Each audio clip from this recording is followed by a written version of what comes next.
Steps to make other planets hospitable. It's not inconceivable that in the far future, mankind will discover a planet that is suitable for colonization. This planet would have to be the perfect distance away from its star so it could hold liquid water. It would need to be of sufficient mass so its gravity could retain an atmosphere, and it'd be helpful if there was a large Jupiter-type planet in the nearby neighborhood to bully away those pesky asteroids. But what else would it need? Where would we need to start? How do we make another planet our home? Number 4, turn on the gas. A planet won't feel much like home if you're forced to wear a spacesuit 24/7. And nor would it be sustainable or desirable for human colonists to be perpetually confined to a base. The creation of an atmosphere is therefore crucial to the establishment of a long-term settlement on another world. But how can this be achieved? Can we buy atmospheres in cans and spray them in the air? Could we imbibe cows with the ability to expel gases other than methane from within their mighty bowels? Probably not. Even if you had a billion atmosphere-guffing cows ready to pump out their loads. Mars's lack of a magnetosphere means your artificial atmosphere would float out into space. The Martian atmosphere is thin due to its lack of magnetosphere, which was probably discarded when its core cooled billions of years ago. With no magnetosphere in place, its atmosphere was stripped away by solar winds. To solve this problem, in March 2017, NASA outlined a bold plan to launch a giant magnetic shield into space to act as a magnetosphere surrogate. This scheme may help Mars and indeed other cold exoplanets to restore their atmospheres naturally. And if they need a little helping hand, Elon Musk thinks we should nuke the planet's poles. Number 3, the heat is on. If our chosen planet is too chilly to retain liquid water, then heating the place up a little will be the second task on our list. And this is where things start to get fun. Because there are 2 nasty things we could import from Earth to help build ourselves a nice toasty planet. Global warming and nuclear weapons, which is also my favorite flavor of ice cream. We could use solar mirrors to do this. These giant, shiny solar sails would orbit the planet and provide both heat and solar energy for colonists on the ground. But with giant mirrors in the sky, everyone might get self-conscious and hide underground. And what happens if some of these mirrors break, or Jupiter steals them to check out that weird zit on its back? A more permanent strategy would be to use the atmosphere we've just created.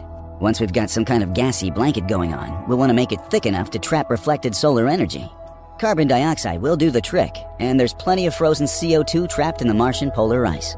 If we sent a swarm of thermonuclear devices towards the poles, they would melt and evaporate, kickstarting the global warming process and eventually filling the atmosphere with delicious CO2. There are also plenty of perfluorocarbons locked in the Martian soil, which could be extracted using heat, and these would raise Mars's temperature even further, as would reducing the albedo of the Martian surface to make it less reflective.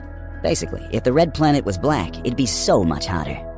Maybe we should ask Rachel Dolezal for some tips on how to convince Mars to self-identify. Number 2, take my breath away. Oxygen is a pretty fundamental requirement for life on Mars to persist outside of an airlocked dome. To provide this, NASA has suggested that we could use bacteria and algae to create O2 naturally through photosynthesis.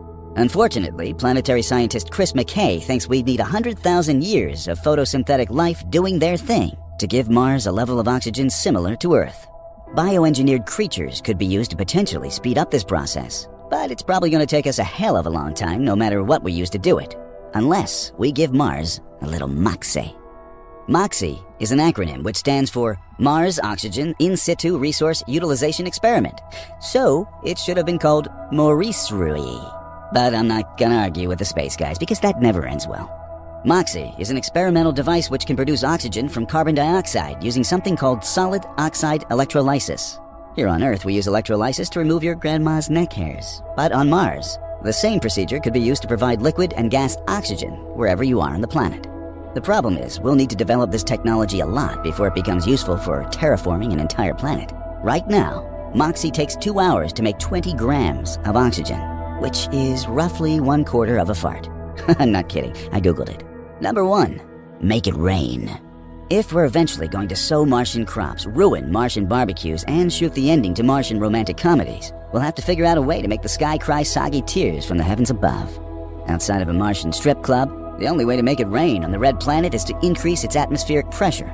Atmospheric pressure can be boosted through one of 2 ways. Make the planet more massive, or increase the amount of gas in the atmosphere. Feeding a planet nothing but chicken wings and full-fat Coke would take forever to produce the desired results, so it's likely we'll have to focus on boosting the weight of the atmosphere instead. But this isn't easy. Even with all the global warming shenanigans here on Earth, The enormous size of our atmosphere means our impact on its pressure is relatively small. An alternative and far more spectacular method would be to direct several massive asteroids towards the planet. Comets full of water and carbon dioxide ice would release both the gas and wet stuff we need to create both standing and atmospheric water. And we'd need a fair few of these bad boys too, since Earth's atmosphere currently contains 37.5 million billion gallons of water. I'm surprised it can hold so much without needing to pee. This, along with many other monumental tasks on this list, may be unachievable for hundreds, if not thousands.